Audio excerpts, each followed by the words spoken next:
Happy Friday. This is Lady J with your Daily Tea. It's been a minute and I'm back on with one of my favorite musicians this afternoon from Garry Blackchild. And it's a beautiful sunny day out here on the Mesa for your holiday weekend. A high of near 85. A little bit of Garry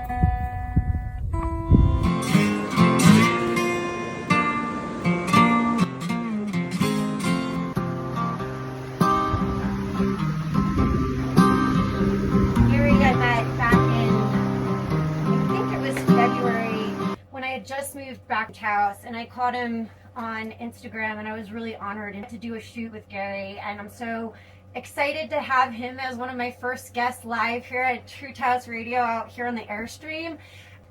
How are you today? I'm feeling good. And what's going on with your music these days?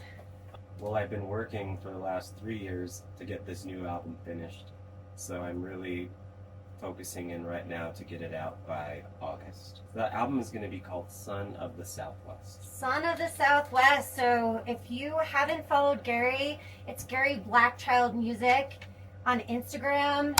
For me, what the 4th of July means is freedom and rights for all people. Langston Hughes was one of my favorite writers and wordsmiths, and I was really excited to share this poem with you. He was a poet also dedicated to telling stories of Black life in America and was at the epicenter at the Harlem Renaissance. I'm just going to share my favorite Langston Hughes poem and we'll get into it. Hold fast to dreams, for if dreams die, life is a broke-winged bird that cannot fly. Hold fast to dreams, for when dreams go, life is a barren field frozen with snow. As an independent artist, musician, I love music, but I really don't play a musical instrument. But how does that speak to you? Where do your dreams take you through your music? Oh, wow. Back when I first started this professionally 20 years ago, I never, I had this vision of where I was going to be 20 years from then. And that vision did not go as planned. You have to just, life deals you punches and you roll with them. So, but I'm definitely grateful to be doing this for a living now.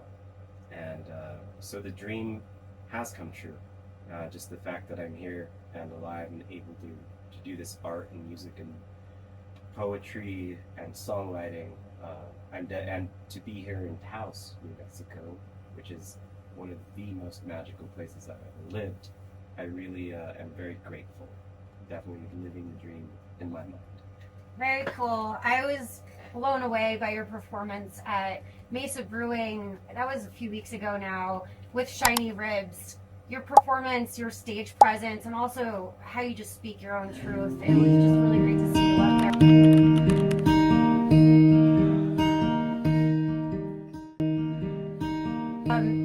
Tell us a little bit about yourself. Where did you grow up, and what is your connection to the land here in New Mexico? So I grew up in Pasadena, California, Southern California.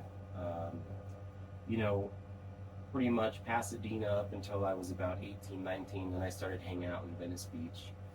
And was in a couple of different bands. I was in my first serious band was this group called the Montezuma Project with Taboo of the Black Eyed Peas. And that was my first introduction to really playing in front of people and playing live. And at the time, I hadn't found my voice. I was just a guitar player. I was a lead guitar player in the band. And basically, the New Mexico connection was through my father. As a child, we used to come camping out here, Four Corners area. We came through New Mexico many times. I was a Boy Scout, Troop 167, Taos City. And just New Mexico, I always had that vision of it in my mind as a child. And then I became a father at 20 years old. And the mother of my children and I could no longer afford Los Angeles. So the best option was Albuquerque, New Mexico. And we came out, and the rest is history. Been here ever since. Awesome. And you're more out on Arroyo Hondo, right? I see you out on the river a lot there as well. So I currently live in just north of Taos, a very, very small but tight and strong community, very diverse. You know, Spanish families that have been there for ages. Also, you got a bunch of hippies thrown in the mix, and then you have old ranchers that have been around for quite a while. So it's definitely a very inspiring place to live, but also very real. And you're a gardener of sorts as well. Yes, I would say that it's been a learning experience. But this year I'm growing the most food that I ever have. Very, very cool. And what is your heritage? You speak Spanish as well. So I do speak Spanish. My mom is from Honduras, Central America. My father was born in New York, but our family on his side is from Mississippi. And so we are African American and Choctaw band of Indians from Mississippi. Amazing. And how long have you been growing those dreads? I love them. You know, this is my second bout with them. I started growing them when I was 18, and I was really into Rastafarianism then. I was a completely different person than I am now, and I was like, I'm gonna do the Rasta thing. And then that didn't last. I turned into more of a pirate. So I cut them off when I was 30, and then when I turned 40, I decided to grow them again. And so I've had them now again for about 4 years. It's a signature Garry look. I love it. All of our friends around here in Taos are just so inspiring, and I want to get into the music. But first, what was the first musical instrument that you did pick up, and when was that? So the first musical instrument that I picked up was a drum set.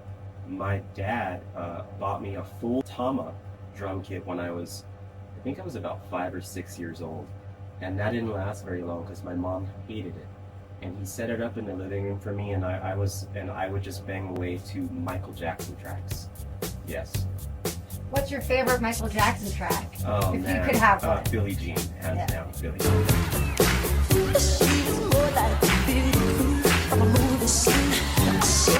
Instrument are you playing today? Which one is this? So I got a Taylor acoustic guitar. It's a Taylor Academy. It's a medium body style Taylor.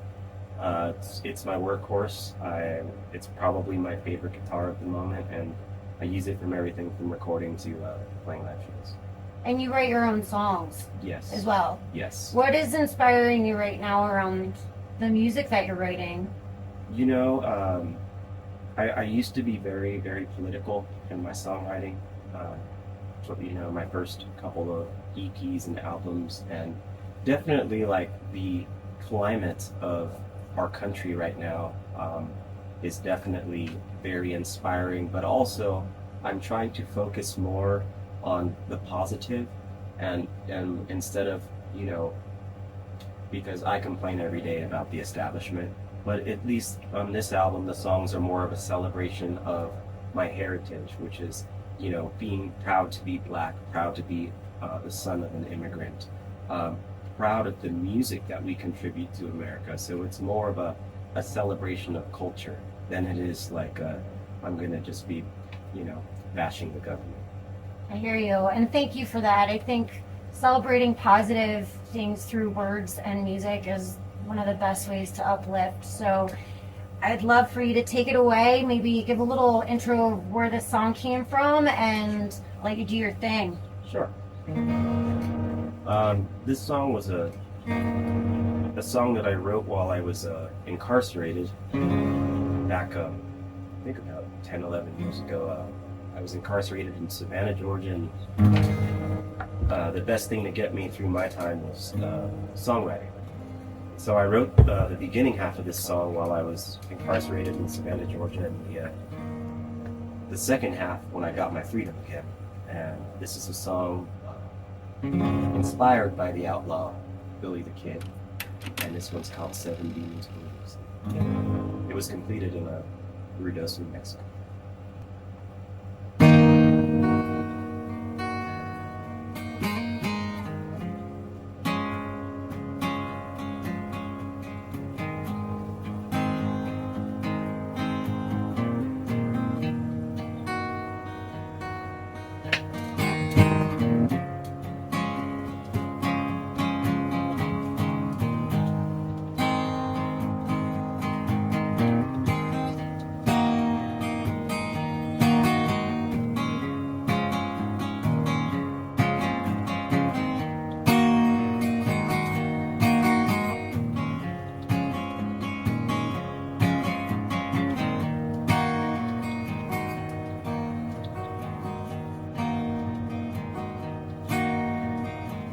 got 7 demons in my bed. One woke up, let the other 6 be dead. He left out my front door with my soul.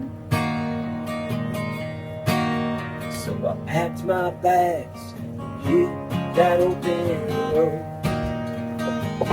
So may I walk with these angels, may I walk with the Lord to guide me through this darkness and through the void.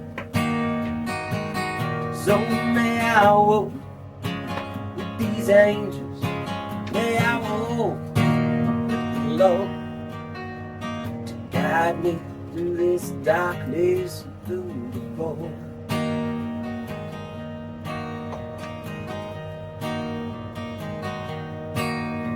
Well, I've got 7 demons in my bed. I try to wake one up, but I think it's dead. I met him in the playground as a child, and ever since, well, I've been running wild. So may I walk with these angels, may I walk with the Lord to guide me through this darkness and through the void. So may I walk with these angels, may I walk with the Lord to guide me through this darkness and through the void.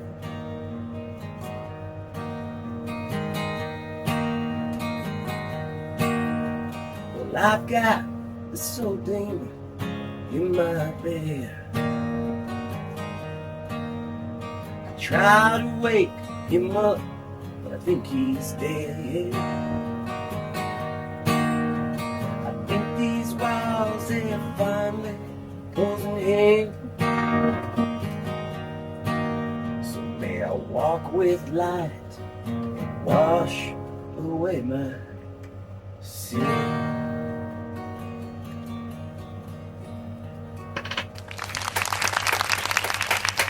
Amazing. On the chat, everybody is already sharing how much they love your lyrics, and you sound amazing, and thank you for sharing your love of the music. Peace. What an incredible story, Garry. That's from our DJ chat. Thank you so much for tuning in. This is Lady J with your daily tea, and I'm so excited to have Garry Blackchild here as my first live guest and musician and artist of many things here at KNCE 93.5. Thank you so much for sharing that beautiful song and your story. It's a vulnerability, and I think our scars are our stars. I say that all the time, and some of the most beautiful things come out of when we feel like we're in the gutter. When did you pick up music, and have you been professionally trained, or is this something that you did by ear? I'm so curious. Well, it's my parents told me when I was about 5, 6, 7 years old that I would put on Michael Jackson performances at family gatherings, and I kind of remember this, but I had this like radio that played Michael Jackson songs, and it came with the Michael Jackson mic, and then the sparkly gloves.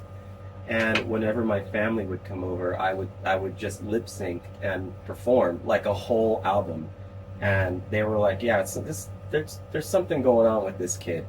And then that evolved into really it was my father. My father played a lot of classical and flamenco guitar, and always had a guitar in his office and was always playing, and I gravitated towards that. So my dad actually paid for me to take guitar lessons starting at about 11, 12 years old, and as I progressed, he would get different teachers on different levels, and then I had a blues guitar teacher, then I had a rock and roll guitar teacher, and he really so I was very trained, and I was lucky enough to study under some really amazing guitarists in California that were just I didn't know why they were, what my first guitar teacher was he was almost there. He had a record deal and found out that he had pancreatic cancer and could no longer perform. So instead of just giving up, he just decided for the remainder of his years, because he was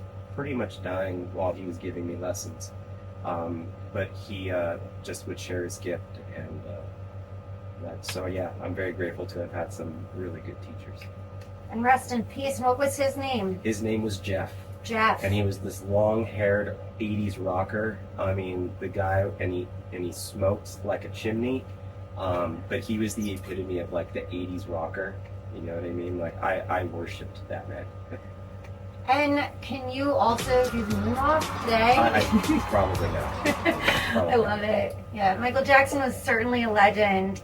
Are there some artists that you can share with us that, or genres as a child, other than Michael Jackson, that you were influenced by, whether it was rock, country, folk? Yeah, it really started off with rock and roll before, the folk and the country thing came later. I really started off, what really got me going was Nirvana. Nirvana was really, really influential to me in about 6th, 7th, 8th grade, and that's when I was really getting serious about learning the guitar. So Nirvana got me going, which led me into bands like Stone Temple Pilots, Pearl Jam, going into bands like Guns N' Roses. And then I became a huge fan of Slash, who introduced me to the blues. And then from then on, I started getting really deep into, John Lee Hooker, Buddy Guy. And I started to go backwards, actually. Instead of like sticking with modern music, I started to just I kept reaching backwards in time to kind of figure out the origins of where this sound comes from. It's really cool how you've tied this all together and formed your own music. I'm really lucky to have you here. We're diving deep into this artist's soul and also playing some of his original live music. So thank you so much for tuning in. Garry, do you also, I see you traveling as well, and you're connected to Hawaii, am I right? Yes, specifically on the island of Kauai. But I also have an uncle who I was named after. He is from Big Island, Hawaii. And so there's that connection. And last summer, that works for Hawaii Community Radio, KKCR, and was able to get me on the radio out there, plugs me into gigs, and I really felt at home out there. It's what brings us all together, yes. I believe, is music. And we discussed in the last segment some of the artists that have influenced you. Who is mostly influencing you, if there is anything, or is it art? Is it just where you're at in your life? What's inspiring you around your songs? I'm not really happy with a lot of modern music at the moment, but there are a lot of musicians who I am very much into. But I feel mostly for me right now, it's nature. Really just, spending time on the river has been very therapeutic and healing for me. And I write a lot, actually, when I'm on the river. I come up with these ideas in my head. And nature has been the most influential thing at the moment, because I keep wanting, some new artist to come out and inspire me right now. And it's just not happening. And I feel like, well, maybe you are that artist that needs to record already so that you can inspire others. So that's kind of where I'm at. But also, Charlie Crockett, I've been following him for a while, and I love his journey, and I'm very proud of where he's at for him, and all the work that he's put in to get to where he's at. Artists that I've met along the way, when they were still busking and playing small clubs and venues and corners of bars, who are all killing it right now in the songwriting. There's definitely artists that are inspiring me right now. Well, I love that nature is inspiring you to just create, and I always say just create things that you wish existed. So why don't we get into your next song, and I'm just going to let you take it away and do your thing. Thank you so much for tuning in. This is Garry Blackchild. This next one is it's a song that I wrote off my last album still. This is I have an album called Rebel Folk. And this is probably the most meaningful song to me off that album, because I was missing my family at the time. Wasn't able to see my kids, so I wrote this song called "The Cost of Traveling." Kind of in the footsteps of Woody Guthrie.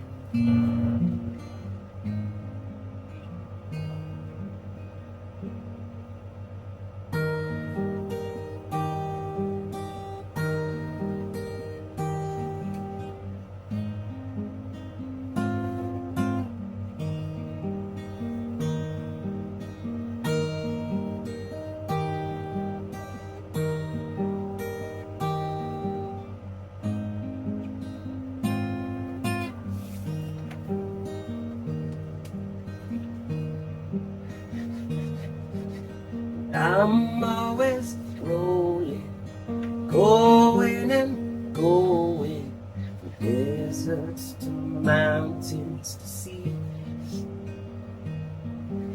and my feet be rambling, these hands keep gambling, these things don't always come free.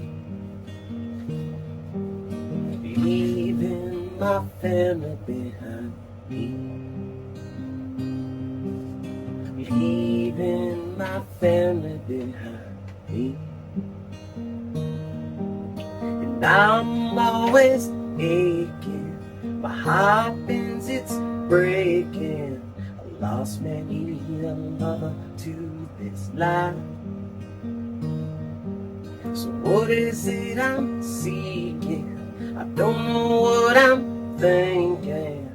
Moving around, it just seems right. And moving around, it just feels right. And moving around, it just seems right.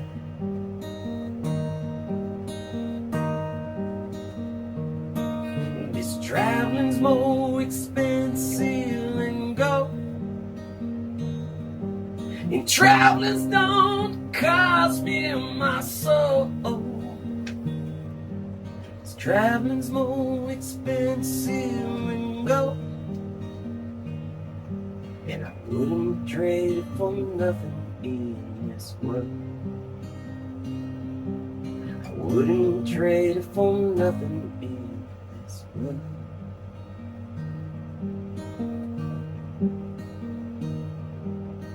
I don't see the road's end, it's going and going, and my tank, it's running real low. So if I should break down, it's what you should take down.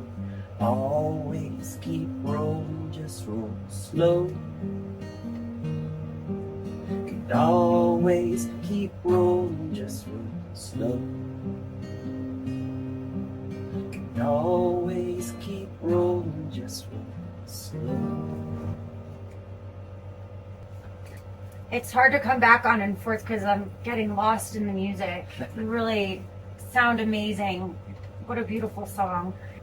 What is your method for writing these tunes and lyrics? You said the river, nature inspires you, but do you have to be in a certain place, or is it the tune that creates the song, or does it kind of just come together at once? There's many different ways. For Rebel Folk, that album, I was forced to sit down and write, because that's all it's write, exercise, watch TV, eat, sleep, and try not to die. So that was a whole different, writing then was like keeping me sane.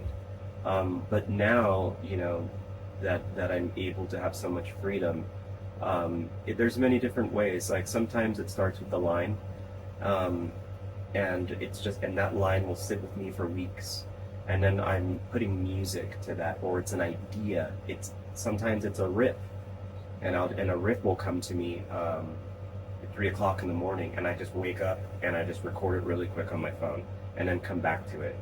And sometimes a song will take me months to finish, and other times it will it's like I have an antenna up in the right place that day, and the song will just come out in 10 minutes and it's done. But I can't plan it. For me, it's just being able to have the ability to record it, and not necessarily like the final production recording, but the one cool thing about phones is that if you get an idea, you can just do that rough sketch. So I take a phone and a really good phone mic with me everywhere I go. And so there's like 3 or 4 different ways I write. There's just not one way. And, you know, I've been working on this one song called Black Farmer for 4 months.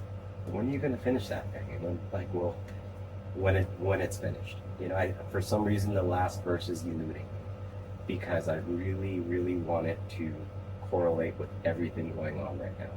So I'm just waiting for the right words to come. I can't wait to hear it. Really cool. Thank you so much for pouring your heart out with us too here today. I love the background of all of this. I think it's just so exciting to see this journey and inspire other artists as well. I even love that you carry a phone mic with you, which also is another little tip I think other artists could maybe use, because sometimes you don't have these things on hand and they're so tiny to stick them in your pocket, and when the mood hits you, get it out. I keep it in my guitar case, you know, and it's it just really allows for that sound quality. Let's say you're sitting by the river and it's windy, and what it does, it's got this little wind block, so the sound quality is so high you can actually still capture that initial idea. When you go back to listen to it, it sounds good, or it sounds decent enough that you could work with it and start working on the song. Thank you for sharing. Here's a brand new one. That's the title track of my new album. This one's called Son of the Saplings.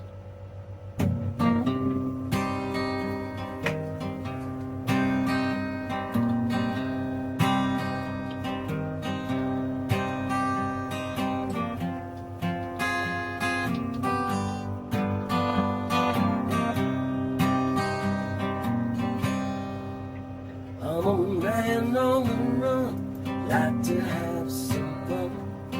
I'm headed out the door with a loaded gun. I'm headed down to Midtown Lounge. I'm gonna buy me a couple of rounds, and I can feel the Holy Spirit.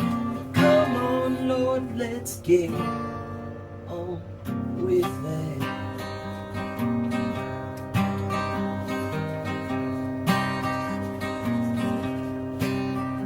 I've been living in this desert for 21 years. I moved out west to shed some tears. I lost my wife, I lost my kids. I took a long walk on the Taos Bridge, and I can feel the Holy Spirit. Come on, Lord, let's get on with that.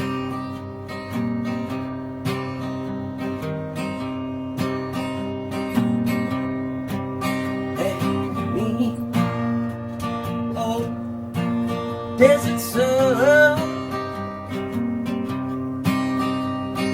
take my bleeding heart, take my guns.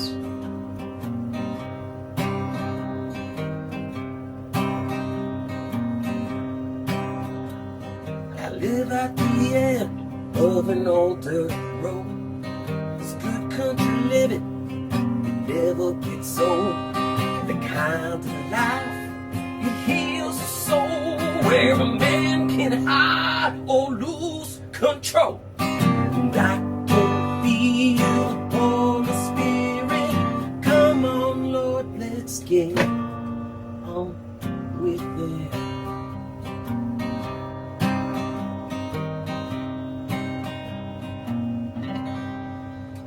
Garry, thank you so much. If you're just tuning in, this is Lady J with your Daily Tea at KNCE 93.5, True Taos Radio, here out on the Mesa. We're here live at KNCE, and Garry Blackchild, who has been so kind to come on and spend the next few hours with us with some live music and pouring out his soul with the background of what's inspired him as an artist, his songwriting, music. So tell me a little bit about your favorite aspect of music, singing and songwriting. And I think why I came up with that is it the people? Is it how it's moved you through life? What would you say is the highlight of singing and songwriting?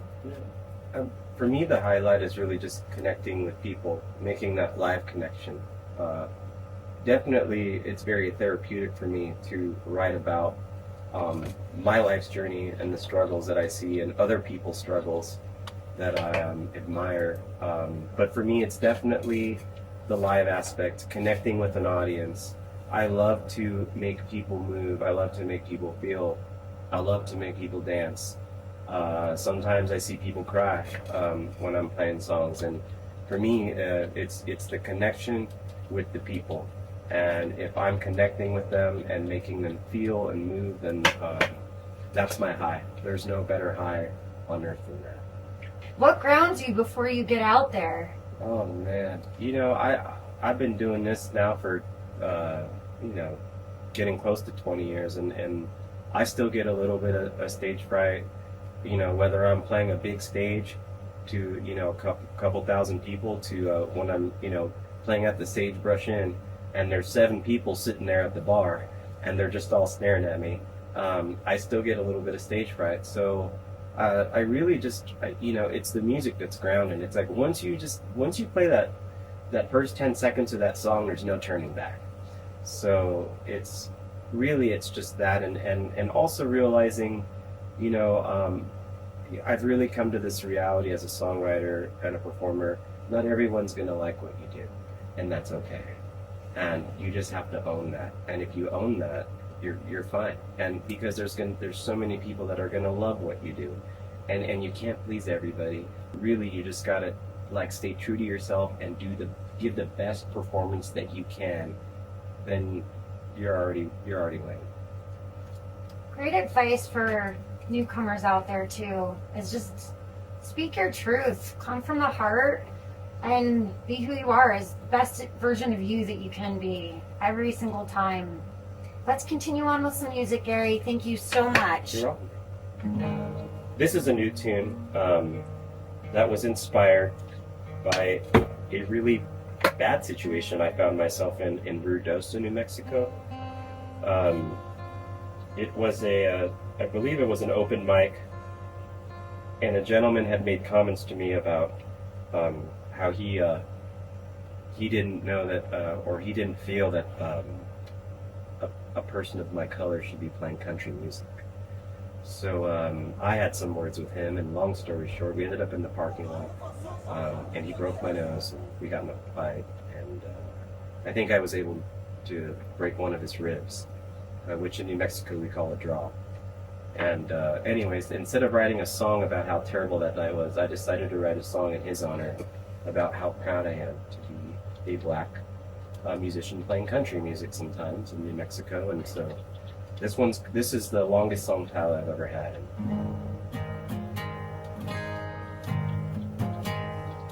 At first, this was just supposed to be like a gimmicky song, and then people keep telling me to put it on the album, so I'm like, put it on the album, yo.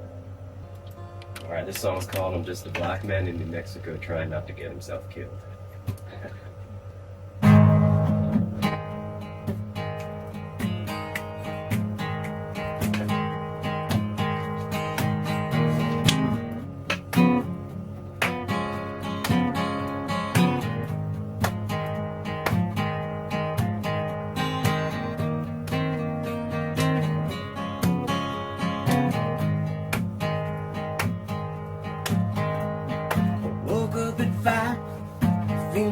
Drunk. I'm headed up the high road in this piece of junk. Put it in the third, just trying to make it up this hill. I'm just a black man in New Mexico trying not to get himself killed. That's right. I said, are you right? D.O.S. Baby, baby, that spells it best. I said, who does it burn? I'm 25 South Burn. Well, we're coming for you, honey, so put your guns on burn. It's Saturday night, hey, kid in town. If you're better than out, you better bet on black. 'Cause this city boy has a little country to spare. I'm just a black man in New Mexico. I know I'm lying, but I swear. Take it back to the top, yo. Are you out, DOS? Baby, baby, that spells the best. I say, who does bound? I'm 25 southbound. Well, I'm coming for you, honey, so put your guns on the ground. I'm just a black man in New Mexico, trying not to get himself killed. That's right. I'm just a black man in New Mexico, trying not to get himself killed.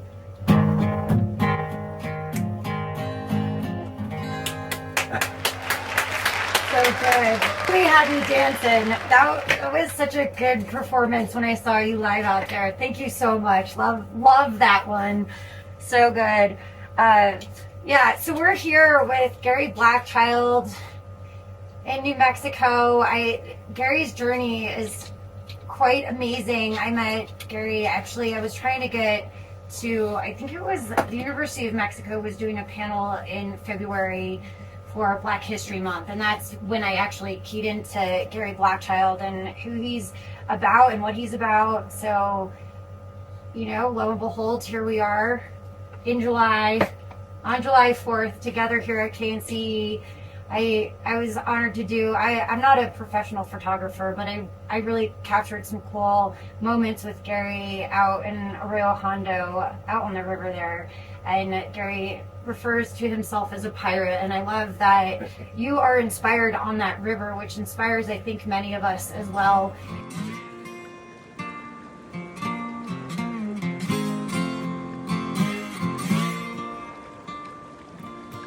Your music is unique and your voice it's got this raspiness to it, which is so enjoyable. I think it's interesting how you can just continue to be prolific and that songs and words just keep coming. Do you feel like you identify with certain chords or like in certain keys? Yeah, I do. I definitely come from a very blues-based background, so the blues is always the basis of whatever I do. Even, you know, if I'm trying to write a country song, it's going to be a country blues song. If I'm trying to write a rock song or a folk song, there's definitely going to be elements of blues in there because, you know, I originally this album, Son of the Southwest, was I wanted it to be about 3 years ago a country album, and I was fighting it, and I came to the realization that I'm not a country singer. I love country music. I love country artists. I love country culture, especially black country culture, which is underrepresented. But I'm a blues man, and I just realized, you know what? Why don't you just make this more of a blues thing? You know, people really like when I bust out the slide, and that comes really naturally to me. And a good buddy of mine, Nicky Diamonds from San Antonio, is just killing it on his nuclear stuff, and he's been one of my biggest inspirations to really just be myself and accept the fact that I'm a blues man.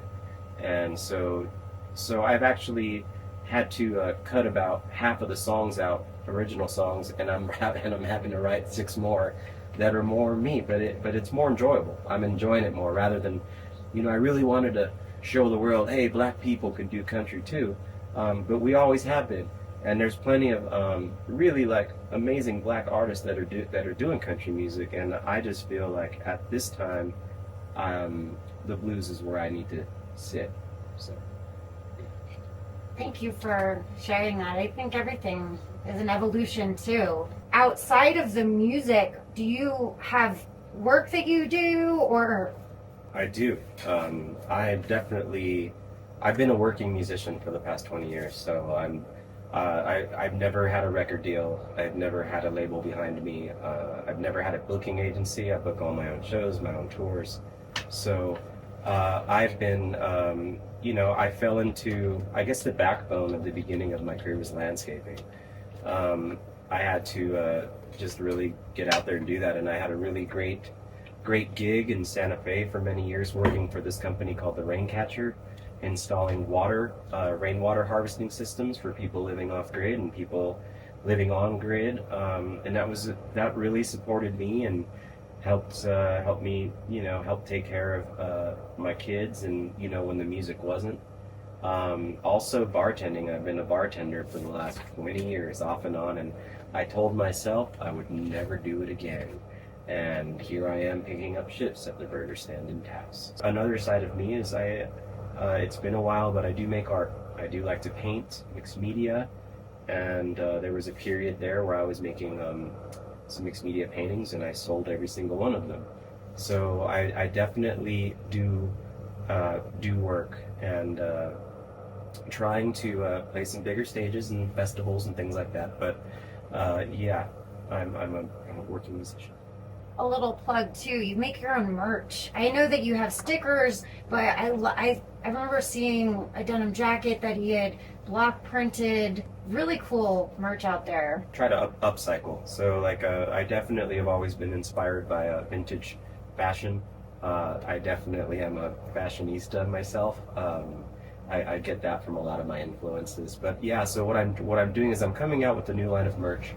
A lot of the more affordable stuff's obviously going to be like screen printed T-shirts and bandanas and beer koozies. But I'm also making a small line of upcycled merch, like really cool Levi's vests, bomber jackets, that are all going to be hand painted by me personally.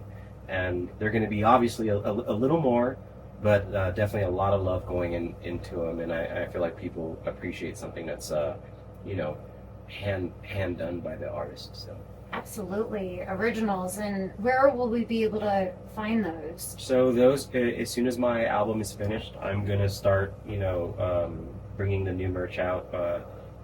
There's a very amazing singer-songwriter. Her name's Autumn Michelle. She is amazing, out of San Antonio. She designed a whole new brand and line of merch for me that I'm just in love with. She is super gifted, and I'm really looking forward to putting that out there. Very cool. So I want to get to celebrate more of your music here. Here's probably those of you listening that know me want to hear this one. This is my most well-known song from New Mexico called Espanol.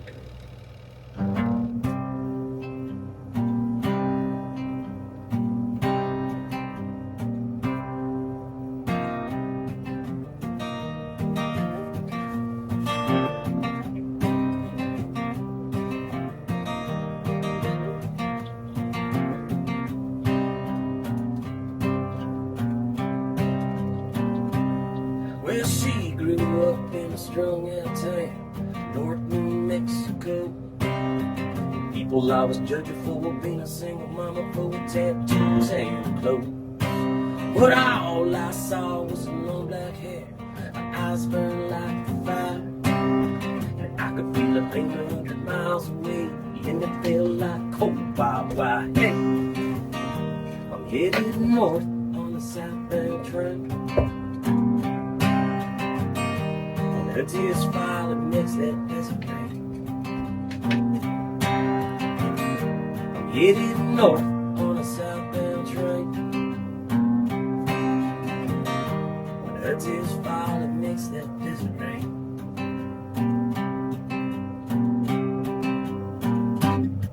Well, I took her out dancing just the other day somewhere out in Santa Fe. We made love all night till the sun came up, like people go to church to pray. Still halfway drunk, I took her back home, but I wanted her to stay. So I cursed to the devil like a sad old crow. She lived so far away. Hey, I'm headed north on a southbound train. When her tears fall and makes that desert rain.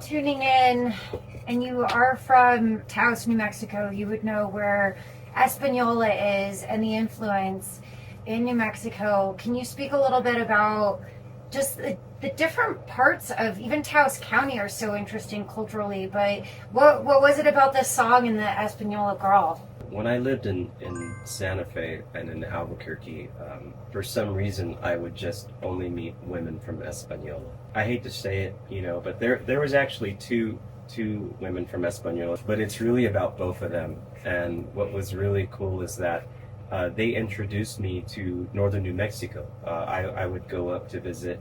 And what was really cool about Española was that it reminded me of East Los Angeles, which is where I spent a period of my life. And with the lowrider culture, the Chicano culture, and you know, people, you know, like the Cholos, and like I grew up around that, and it's very nostalgic to me. I always loved Chicano style, Chicano culture. So I you know, I really have a deep place in my heart for that. So Española was like the New Mexican version of that, and so that really inspired me. That was like my homage to that culture. Thank you for sharing. Beautiful song. Do you also play in a band, or? So I don't really keep a solid group per se, or a band, but what I do is there's musicians who I love to play with, like for Robert Quijano, for instance, who was very gracious to share his time with me, and we had one rehearsal before the Taos Mothership show, and he nailed it. He's such a shredder, and he's so gifted to just pick up on your vibes. Basically have an arsenal of musicians who I love, who I'll put the word out to, and if they can do the show, then that's the band. Then we rehearse and then we do the show. But I don't have like a solid band at the moment. I play all over New Mexico, but you know, people have been asking me why haven't they seen me be, you know, playing more this summer, and it's really because I'm really just trying to focus on finishing this album. Once this album is done, then I'm gonna play wherever you want me to play. Because you've come so far, even just the songs, having been incarcerated, and you know, the struggles that are out there, I think really make you who you are. And I also love your style, Garry. You have such a knack for fashion, and when we were doing that photo shoot, he was like, no, I got it, you don't need to dress me. He had everything already. He even had like 5 outfits ready to go. So he's a phenomenal artist and musician, and I've been honored to have him on here this afternoon, so thank you, Garry. Thanks for having me. I appreciate it. Do you and your friends, you know, as growing up, it sounds like your father was super influential with getting you, you know, into playing the guitar and music. Did you ever feel like you weren't supported, or did it, you know, were there times where you just felt like you were up against a wall? And I only ask that because I know that there have been times where I felt like that as an artist. I come from a broken home, and so my father was definitely a lot more supportive of the arts, and whereas my mother was not.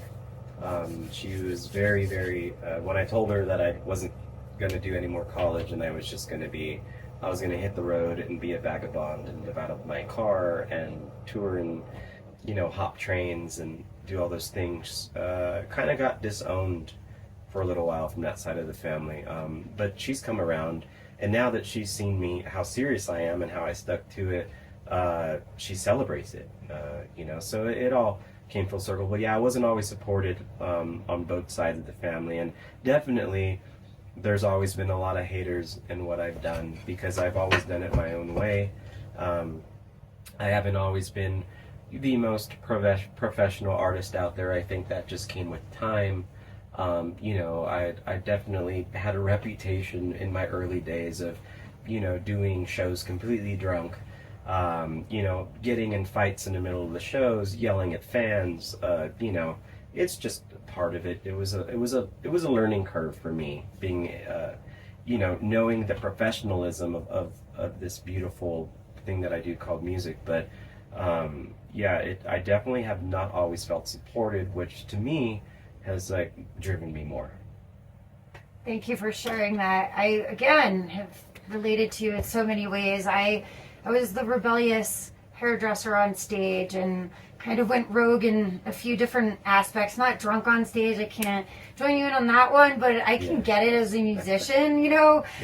It's a bad one. Yeah, one thing is, you know, I don't knock anybody for what they want to do before a show, but you have to be at a level of performance that the audience expects. So, and to each their own with the amount of alcohol they can handle. But I know what I can and can't handle these days, and I actually have been told that, you know, there was a period where I do stints of sobriety just to stay healthy and clear. And I've always been told that some of the shows, even though in my mind that I thought were my worst because I was so nervous because I couldn't have that crutch, people have said those have been some of my best shows where I'm just drinking water and clear, and they're like, that was the best show I've ever seen you do. And even though like I was having a panic attack the whole time because I didn't have my crutch, which is really inspiring. It's like, wow, you can really do this without all that other stuff, you know? I hear you. I used to have to get on stage at 7 o'clock in the morning, so call times were at 4, and Red Bull was my addiction. Coming off of the Red Bull, honestly, was just it was so hard for somebody who's already hyperactive. Can you imagine me bouncing on stage? No. Oh man. When did you become sort of nomadic in your musical journey?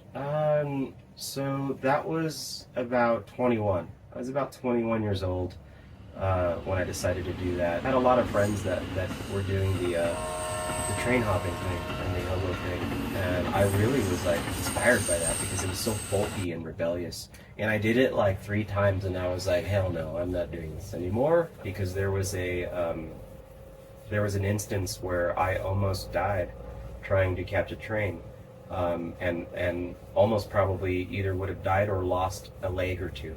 And after that incident, I just wasn't into it anymore. Wow, there's always more to your story. Wild. You can take it away and do your thing. Sure. I'm just gonna do a quick blues one. I can't take credit for this one. There was a man he's my buddy's dad, and his name was Warren First, and he used to be one of the original founding members of the Fugs. And he was one of the first guys to teach me some blues chords. So I used to go up there for blues lessons, and he would, only thing he would ask, he would never take money from me, but he goes, Gary, can you bring a 2-liter bottle of Pepsi and a handle of Jack Daniels? And this is a song that he wrote, and we like to call it Santa Fe Blues. This one goes out to Mr. Warren First, who's no longer with us, but this one's for you, buddy.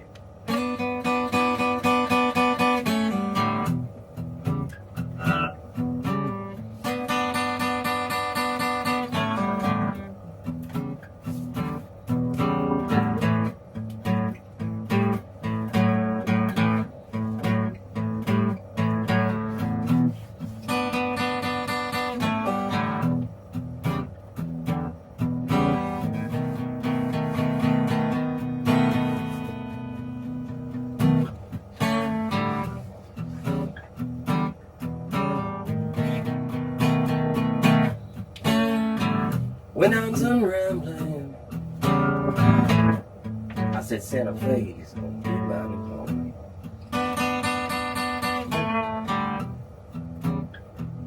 I said, when I'm done rambling, I said Santa Fe's gonna be my new home.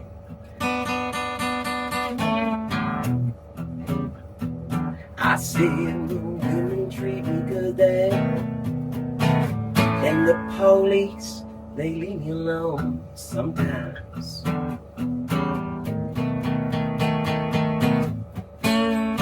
Some say New York's good,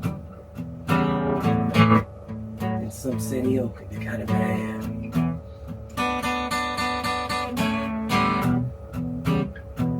I said, some say New York's good, and some say New York can be kind of bad. But let me tell you something. When I was up there in Taos, New Mexico, I had the best time I've ever had.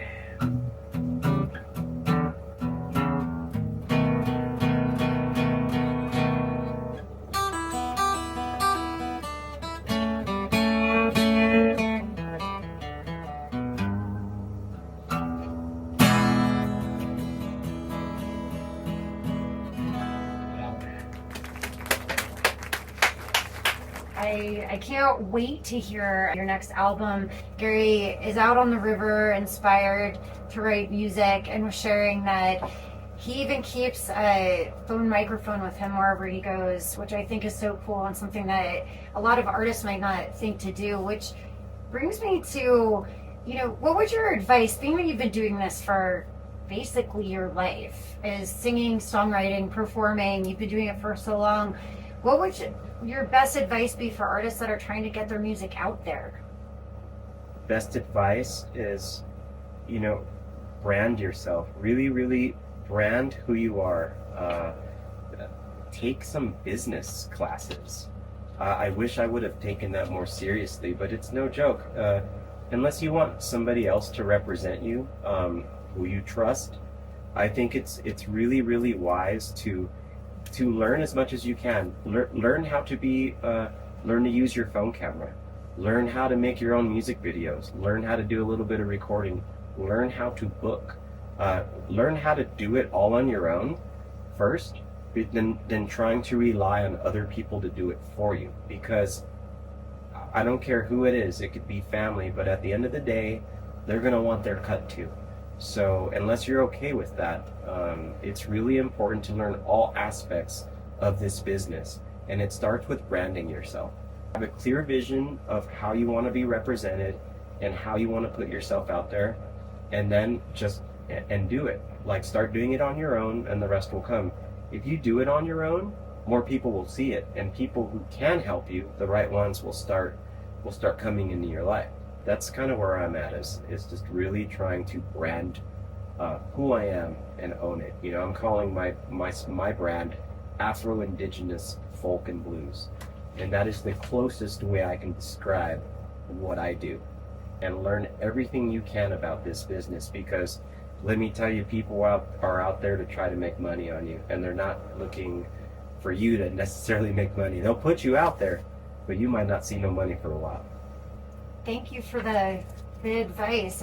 I know outside of music, you're speaking to societal issues within your next album, and what are other than art and gardening, are there any other things that just you find yourself connected to that we haven't spoke about?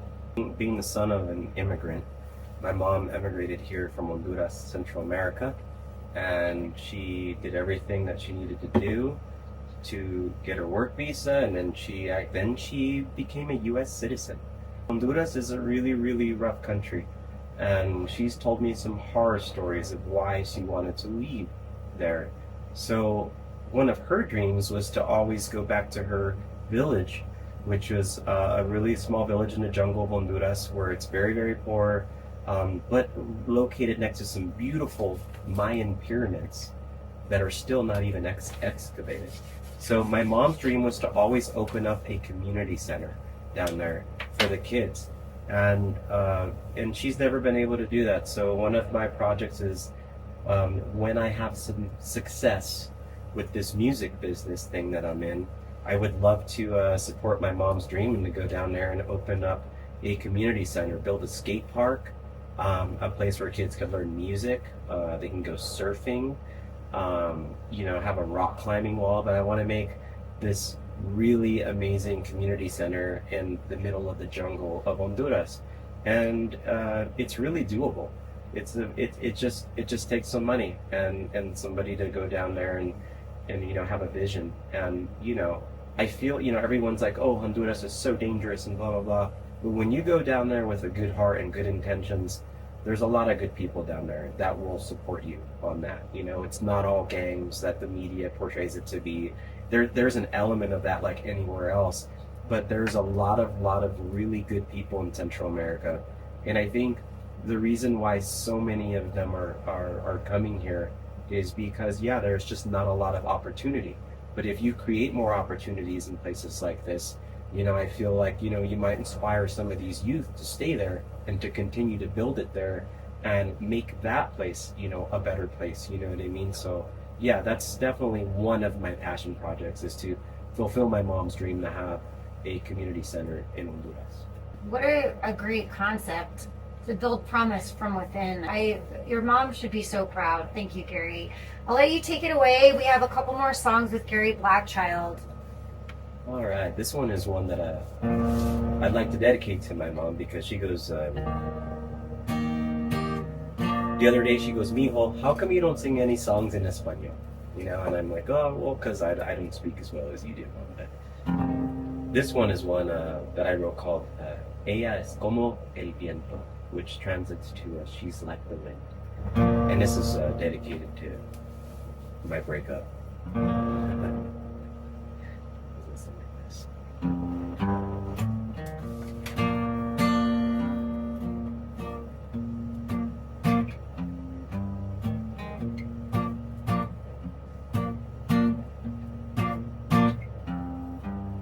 Dreaming of oceans, all full of emotions. I can't get her out of my head. I'm sipping tequila, I don't wanna feel her. When will this misery end? So I moved up to Hondo, porque yo soy llorando. You always said he was a friend, but he wasn't. And I always knew it, you could never fess to it, and lies will reveal in the end. Es como el viento, no lo siento. Ella viene y ella va. Es como el viento y no lo siento. Ella se hará volar.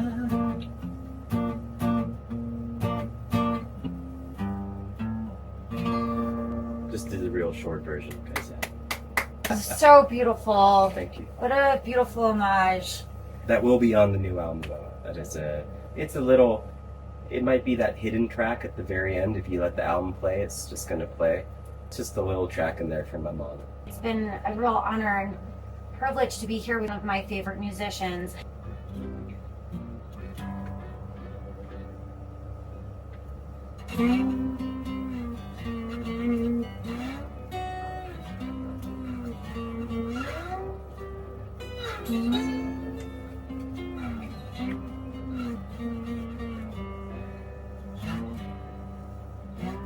Thank you so much, Garry. Thanks for having me. This is a song inspired by where my grandma on my dad's side comes from, which is down in Mississippi, and very, very, very rough place to be in the United States. This goes out to all the indigenous side of my family, Mississippi Band of Choctaw. This one's called Heavy Is My Load, celebrating those first peoples of our nation. I always like to represent the real ones, you know, the real Americans out there. So this goes out to all the indigenous people of Turtle Island, and a big shout out to for those that live right here in Taos Pueblo.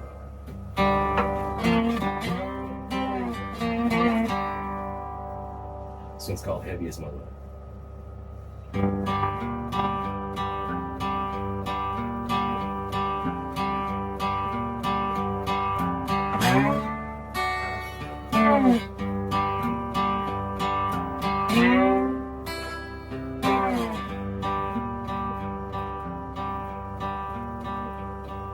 Travel light, though heavy is my load.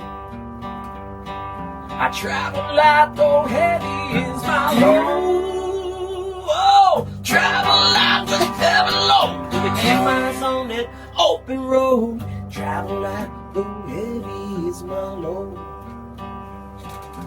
follow that rough river till it ends. I follow that rough river till it ends. Oh, follow that rough river down to the paddle hop so I don't drown. I follow that rough river till it ends.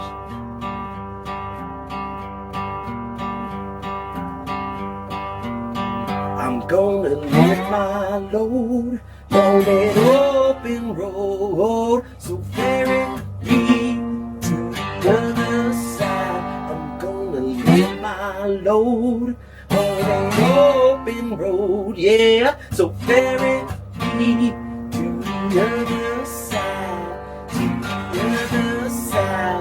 yeah.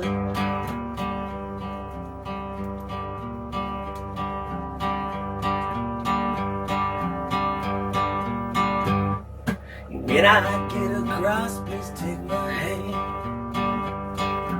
When I get across, please take my hand. Oh, when I get across the water, please reach out and help me, Father. When I get across, please take my hand. I travel like no heavy is my load.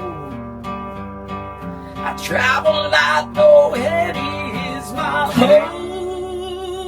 Oh, I travel out with a heavy load. When the camera's on that open road, I travel like no heavy is my load.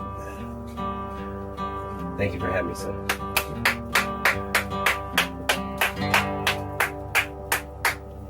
And thank you for rocking it out for the last 2 hours on a holiday, on a Friday. Gary, truly, truly amazing, epic, and we can't wait to hear your album coming out in August. And before you take off and enjoy your weekend, what platforms are you on so that listeners can follow you on social media? I'm not really happy with Spotify and how they treat artists, so I'm really encouraging people to follow me on Instagram, at Garry Blackchild Music, Gary with 2 R's. Apple Music. I'm going to be coming out with the new series of videos for my newest song, so I know I haven't put a lot of stuff up on my YouTube channel recently, but there will be some new videos up pretty soon. And I'm also going to be starting my own website. It only took me 20 years to realize that, it's nice to have your own website to sell my merch and my album. Support me, www.GarryBlackchildMusic. Purchase it from me personally. I would really appreciate that. It was really a blessing to have you here today. You're absolutely amazing. Thanks for having me, Jay. Yeah, really such a charismatic person too. So enjoy your day. You as well. Hell yeah. Awesome. Holy fuck yeah. That's awesome. Yeah, no, hey, you sound like you've been doing this for a while. Oh my god. It's all the buttons that you're missing.